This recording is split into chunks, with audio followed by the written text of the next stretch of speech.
Hello, I do a edge retention test where I cut a rope with a knife until the knife no longer bites in and easily cuts held paper. I've already done that with two of the three Leatherman steels, 420 HC and 154 cm. I put the same 20.5 degree angle on both of these steels and they cut quite different amounts. You pay less for the 420 HC and a little bit more for the 154 cm. The third steel, of course, that you can get from Leatherman is, as already shown, S30V. So we are going to cut rope with this S30V edge, which has the same angle as the previous two and is currently cutting free held paper until it no longer does that. And we're going to see how much better, if at all, it is to the other two Leatherman steels. Alright. I'll keep this quick because this is really just part 1.5 of a previous video. Thank you very much for Chris for sending me his Leatherman Charge TTI, which is the new Plus model. So he's obviously only had it for a very short amount of time and he's already happy to let me use it. So I'll get it back to you very quickly. Thank you, Chris. And thank you for the other little present too, which I might be showing on the screen right now. Alright, well let's do some rope cutting and see where see where S30V sits in the pantheon of Leatherman steels.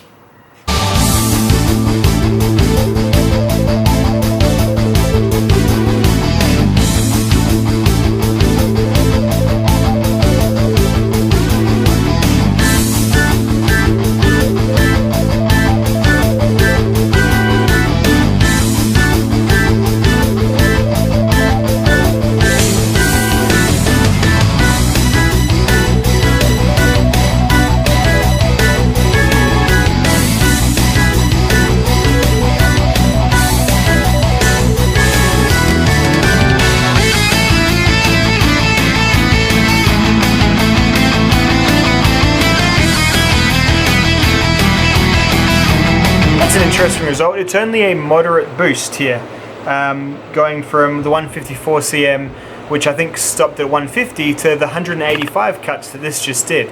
So, I mean, 35 extras, I mean, it's a little bit extra, but it's not what I would call a quantum leap or anything like that. 154 cm is a very good steel, and this, you know, you never know how they heat treat it. Probably not heat treated for crazy edge retention. Surely they know these are going to be abuser blades, so interesting.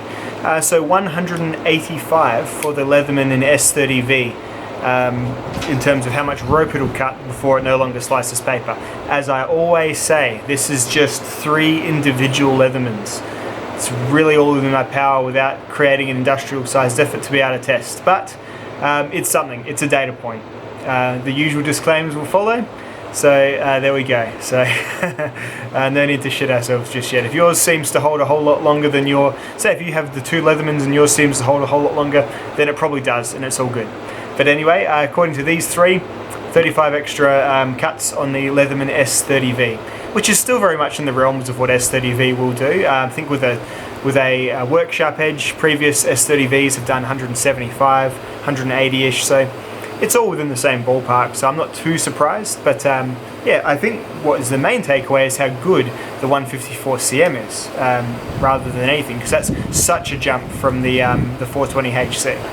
At any rate, if that affects your decision on whether you spring extra for the titanium charge, me personally, I'm not a big fan of these crimpers, so I probably wouldn't just for that. But I must admit, it's a nicer feeling tool in the hand, and just feels a little bit less clinky, the titanium scales than the aluminium ones. Those are my only other real thoughts on the matter. But any Leatherman you've got, Wave, Charge or Charge TI, you've got a good tool anyway. So thanks guys, I hope that was of some interest to you all and I'll see you in the next video. Goodbye.